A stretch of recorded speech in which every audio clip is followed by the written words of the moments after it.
Malaysia versus Singapore. The debate no one wants to have, but everyone should. Every year, the headlines paint the same picture. Singapore dominates ASEAN, full stop. But 2025 is breaking that narrative. According to new forecasts, Malaysia is now poised to become ASEAN's second fastest growing economy, outpacing almost everyone except Vietnam. And suddenly, a new question emerges. If Malaysia is accelerating, is Singapore quietly entering its slow growth era? This is where the debate gets uncomfortable. The growth gap is flipping. For decades, the Southeast Asian economic story seemed fixed. Singapore was the region's benchmark, wealthy, steady, a finished product. Malaysia was the underachiever, full of potential, but slowed by politics and bureaucracy. But 2025 is rewriting that narrative in real time. Malaysia is now on track to become one of ASEAN's fastest growing economies, widening the gap with Singapore. And here's where the debate starts. Is Malaysia finally catching up? Or is Singapore simply entering its natural slow growth phase? Malaysia's surge isn't random, it's structural. EV giants are building plants in Johor, and some AI server farms are moving in because of energy and land availability. Semiconductor packaging, once dominated by Singapore, is shifting north because Malaysia offers the scale Singapore can't. This raises a provocative question. Is Malaysia rising because it's improving, or because Singapore has become too expensive to compete? That's the debate investors are having quietly behind closed doors. Singapore's growth is still healthy by developed world standards, but it's plateauing. High costs, labor constraints, and land scarcity limit how fast it can expand. And that leads to the uncomfortable argument. Malaysia is playing offense. Singapore is playing defense. Malaysia is expanding, attracting factories, fighting for market share. Singapore is preserving, regulating, optimizing, not building the next big manufacturing wave. But here's where the debate gets sharper. If Malaysia grows faster, does that automatically mean it's catching Singapore? Or is Singapore operating on a completely different economic model? Some analysts say Malaysia's growth is predictable. Big countries grow faster, small countries grow slower. Others say Malaysia's new momentum could challenge Singapore's dominance in logistics, manufacturing, and even talent flows. And that's why this conversation matters. Because if Malaysia sustains this momentum for the next decade, ASEAN's hierarchy might look very different. Not because Singapore is declining, but because Malaysia is finally rising at full speed. This is not just about numbers. It's about identity, strategy, and the future direction of Southeast Asia.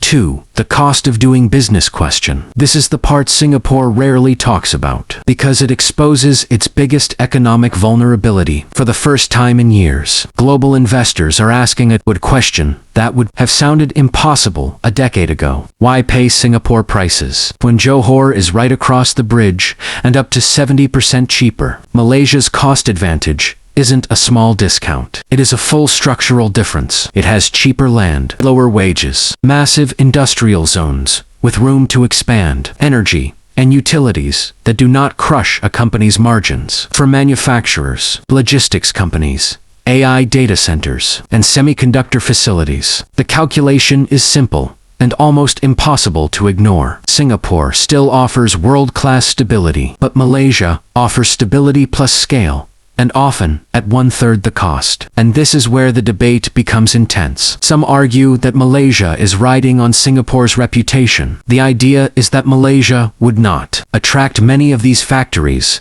if Singapore were not next door, acting as the trusted gateway with its strong legal system, financial reliability, and global brand. From this perspective, Malaysia benefits because Singapore built the foundation. Singapore created the regional ecosystem, and Malaysia is now catching the overflow. But others make a much sharper argument. What if these companies are not simply expanding beyond Singapore? What if they are quietly leaving Singapore? Singapore's efficiency is the best in the region, but the costs that come with it are rising quickly. Rents are high, labor is expensive, compliance is strict, land is limited, and getting more competitive every year. A factory that costs $500 million to build in Singapore might cost only $150 million in Malaysia, with far more space and fewer restrictions. For many companies, the math is no longer emotional. It is purely financial. And that leads to the uncomfortable question: is Malaysia winning on its own merits? Or is Singapore unintentionally pushing investors away? Because if Singapore becomes a premium city that only headquarters and financial institutions can afford, while Malaysia becomes the industrial engine of ASEAN, then the economic map of the region may shift in a way few people are prepared for. In the end, this debate is not just about cost, it is about identity, long-term strategy, and which country offers the kind of future global businesses actually want. 3.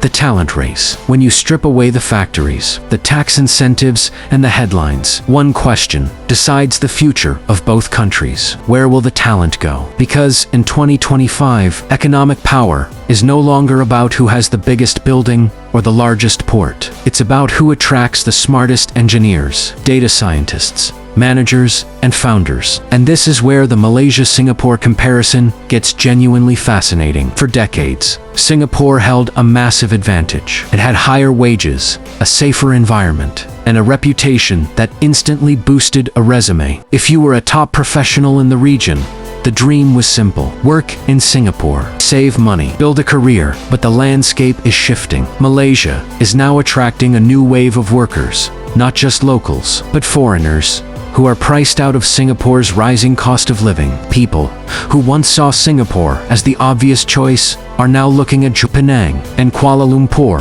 and asking a new question: do I really need Singapore? Or do I only need to be near Singapore? And companies are thinking the same way. Data centers and semiconductor firms love Singapore for its stability, but they need thousands of workers, not dozens. Malaysia provides the talent pool, the salaries that scale, and the physical space to build entire ecosystems around them. Singapore can attract senior leadership, but Malaysia can supply the large workforce needed for industrial-scale growth. And here comes the debatable part. Is Malaysia becoming the new talent magnet because it offers opportunity at a lower cost? Or is Singapore losing talent because life there has become too expensive for ordinary professionals? Some argue Singapore still wins because it attracts top-tier global talent: CEOs, managers, scientists, and people who value order, safety, and strong governance. From this perspective, Singapore remains the brain of ASEAN, while Malaysia becomes the muscle. But others point out a different,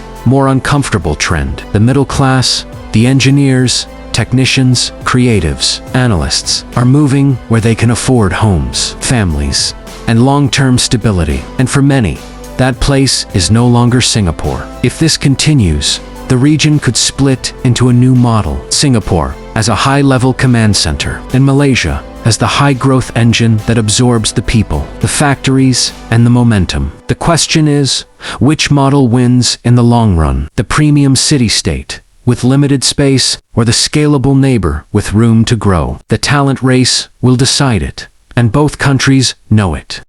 4. The geopolitical advantage. When people talk about Singapore and Malaysia, they usually focus on cost, wages, or infrastructure. But the real game changer, a factor that could tilt the entire future, is geopolitics. Because in 2025, the region isn't just competing with itself. It's competing inside a world where America and China are fighting for influence. Supply chains are being rewired, and companies want safer, more predictable places to build their next decade. And here's the plot twist: both Singapore and Malaysia have a geopolitical advantage, but for very different reasons. Singapore has what the world trusts: political stability, low corruption, international credibility, and a proven track record of being neutral in a messy world. When global tensions rise, Singapore becomes the safe harbor everyone wants. But Malaysia has something Singapore doesn't: strategic depth, land, labor, space, resources, and a physical size that makes it less vulnerable to sudden disruptions. And that's what fuels the big debate: which matters more in the next decade, trust or scale. Singapore's strength is its predictability. Businesses know the rules won't suddenly change. Contracts mean something. Government decisions are fast, clear, and consistent. In a world of uncertainty, this is priceless. But Malaysia's strength is flexibility. It can shift, adapt, and absorb industries that simply don't fit into Singapore's limited geography anymore. And global powers are noticing. Japan, China, the US, and the EU are all investing in Malaysia because they see a place that can grow without hitting physical limits. So the real question becomes, is Malaysia rising because the world wants cheaper options, or because the world wants more resilient supply chains? Some analysts argue Malaysia is benefiting from China plus one strategies. Companies want operations outside China, and Malaysia is perfectly positioned, close enough to supply chains, but far enough from geopolitical risk. Singapore benefits but is more of a headquarters and logistics node rather than a manufacturing base. But here's the uncomfortable possibility. What if Malaysia becomes the region's geopolitical sweet spot, while Singapore becomes the premium, high-cost safe zone? One is the base of operations, the other is the command center. Both matter, but one will attract growth, while the other maintains control. The future may depend on how each country plays its cards. If Malaysia continues positioning itself as the industrial anchor of Southeast Asia, and Singapore continues positioning itself as the strategic, financial, and diplomatic hub, then both can win, but in completely different ways. Geopolitics isn't choosing between Singapore and Malaysia. It's reshaping the roles they play. And if either country fails to adapt, the balance of power in ASEAN could shift faster than anyone expects. 5. The real system-level question. Here's the uncomfortable truth nobody wants to say out loud. Malaysia is growing fast because it's still building, and Singapore is growing slowly because it's already built. Not finished, but mature. Malaysia today looks like Singapore in the 1980s. Hungry, industrial, expanding, pouring concrete into new factories and highways. It's in what economists call the catch-up phase, where every improvement adds visible growth. New ports, new industrial parks, new semiconductor fabs.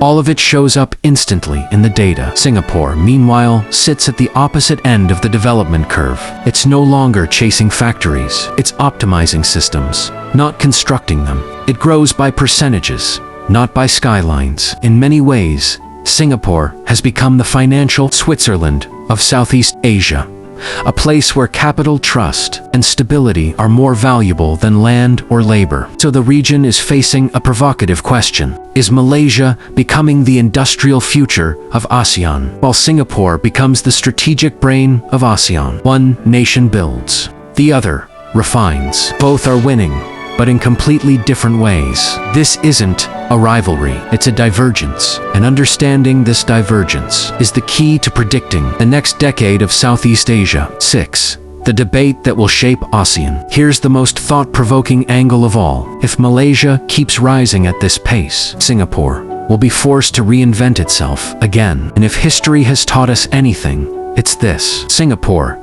reinvents better than anyone, from turning swamps into ports, ports into airports, and airports into global hubs. Singapore's entire identity is built on constant reinvention. When the world shifts, Singapore shifts faster, but the question now goes beyond economics. It's about identity, survival, and regional power. Malaysia is becoming the factory. Singapore is becoming the nerve center. Two different futures, two different engines, shaping the same region. So, until Singapore's next reinvention arrives, the debate stands. In 2025, who represents ASEAN's future? The nation rapidly expanding its industrial muscles, for the city-state perfecting its role as the region's strategic command center? This is the question investors, governments, and the entire region are quietly asking, and the answer will define Southeast Asia's next chapter. Conclusion. In the end, this isn't a story of winners and losers. Malaysia is rising because it's building. Singapore is slowing because it's already built. One is scaling up, the other is optimizing. But here's the twist. Malaysia's rise will force Singapore to reinvent itself again, and Singapore has never failed at reinvention. So the real question for 2025 isn't who's ahead. It's this: is ASEAN's future shaped by Malaysia's new momentum or Singapore's next transformation? Because whichever answer turns out to be true, Southeast Asia is about to get a lot more interesting.